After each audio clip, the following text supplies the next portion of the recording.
Hey, what's up guys, Jaeky here. Today we're going to be going over a Jett guide for Fracture, so let's get right into it. I'm going to be going over all of my optimal entry paths I like to do, as well as how I like to play defense on this map as well. Let's start with attacking as Jett on Fracture. So starting with the arcade entry path, this one is pretty straightforward. Usually you're going to get your initiator, whether it's Tahoe or Breach, you're going to either missile this or you're just going to get a Breach stun on this line. And all you're going to do, arcade, is you're just going to dash into tower. So I like to give myself a little cloud burst in front of me like this, pop my dash, walk into my cloud burst, updraft, dash into tower with my gun out. And then while you're dashing, you always want to make sure that you're clearing close angles for your team. So in this case, you'd be looking down to clear behind the box.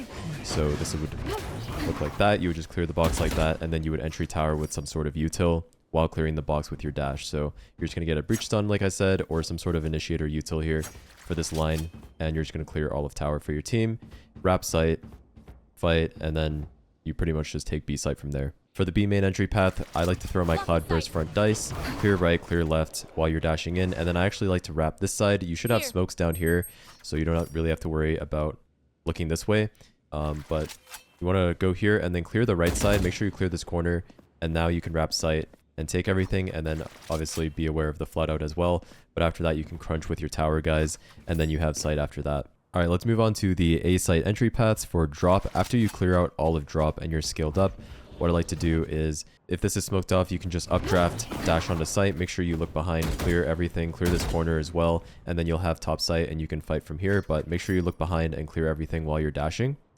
If there isn't a smoke here, you can also just throw a cloud burst down for yourself, and then same thing. Make sure you clear everything, and now you have top site and you can fight just from here. So more commonly as a Jett, I will be going A main with my team, and typically if you're going to be taking A, you want to split sands. So I like to throw a cloud burst through the door here and take fights like this, and the reason for that is I don't like opening the door by using my actual body, because there can always be a guy close with either a judge or just playing this close angle. So what I like to do is, if we're splitting sands, you're going to have some sort of util hopefully for sands, like a breach flash through this wall, but you want to pair that with a Jett smoke like this so that you can clear these close angles without getting too close to the actual door with your cloud burst opening it.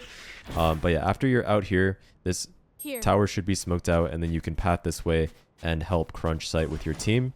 Or you can just stay stand and keep this control. You can also go up into tower, whether it's through the rope or if you're doing some sort of breach stun play right here. If you have a breach stun for tower, you can do an updraft, dash into tower with the stun, and now you can take all of this space deep CT. If you're not going sand and you're going site instead, you can either dash bottom site or top site. The most important thing is when you're dashing out, you want to clear the coast angles for your team. So if I'm going bottom site, I'll throw my smoke out and then clear left and right. You can see I got close left and close stairs with my dash there, and you're going to end up in your smoke bottom site. Make sure you clear all these corners, and now you just play the round as usual. If you're doing the updraft dash top site, again, throw your cloud burst here, updraft dash, make sure you clear close, and now you're lining top site. Make sure you clear this corner, and then you are again top site, just like you would be if you were updraft dashing from drop. So that's the basic entry paths on A. Let's move over to defense as Jett. So defense as Jett, you want to be very proactive. That means you're going to be taking fights all around the map. Wherever you think the enemy is going to go, you want to take fights with your initiator. So typically if you have a breach, you will be fighting for this A main space starting off. So you can fight for this A main space, do a counter stun off their stun, or just have some sort of util from your initiator to help you take this A main space. You can either dodge this stun and then swing late with your dash, or you can go wide right away and hold wide like this, get a kill, dash out, fight for this A main space. Same thing all across the map. If you're fighting for drop, you can either delay your swing here, or you can swing right as the round starts and go wide. Really up to you. You can also get some sort of initiator utility. The most important part of playing Fracture is actually fighting for one side of the map. So you want to make sure you take control of the map, whether it's B main side, or you can take control on north side where it's arcade and dish. Just the most important thing is you take space somewhere on the map, just because this map has so many extremities. As a defender, if you're not taking space on the map and getting information, you're going to put your team at a disadvantage. So you want to find out where the weak side is, take control of that space, and then you can lean your teammates towards one site depending on what sort of information you're getting.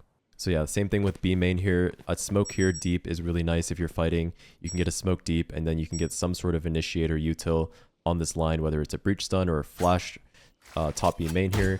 just anything to help you take this space, and then you can push up with it and get information, like I said, and grab space for your team. Opping as well is super strong, so if you want to op, you can take angles like this, and you can hold passively like this as the round starts. If you're not confident in peeking, if you don't have any sort of initiator utility to help you get this angle, you can hold passive, but keep in mind they can do counter stuns or flashes on this B main space, so it is a little risky holding like this, but you do have a dash just to get out. But yeah, you can hold like this, get a pick, or if you have an initiator utility, you can use that to get the line here and then get all of that information. One thing that's really strong is if you have a teammate, you can get them fighting for arcade, and then once your teammate gets this arcade space, let's say they get on this line right here and you're on the B main line, you can push down all the way and get this super deep angle right here. You can get a really deep angle here. This is really nice to play if you have a teammate holding your arcade so that they can't go lower on you.